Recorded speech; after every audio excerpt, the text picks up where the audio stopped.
Sanggol mula sa 30-year-old na embryo?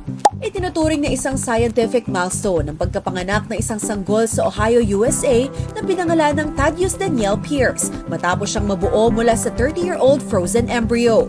Ayon sa mga eksperto, kahit matagal ang isinagawang preservation, hindi nito naaapektuhan ang quality ng embryo.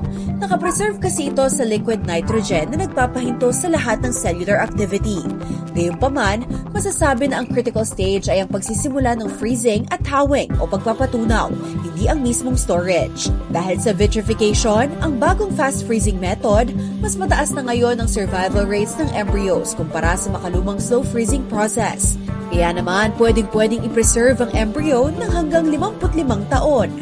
Nagsisilbi itong suporta sa mga nakababatang pasyente na may problema sa fertility na posibleng dulot ng mga medical treatment. Bukod pa rito, posible rin ang embryo donation, ngunit mahigpit itong nire-regulate sa UK. Kailangan munang dumaan ang donor sa age, health at genetic screening para masigurong ligtas ang proseso para sa kanila at sa kanilang magiging anak.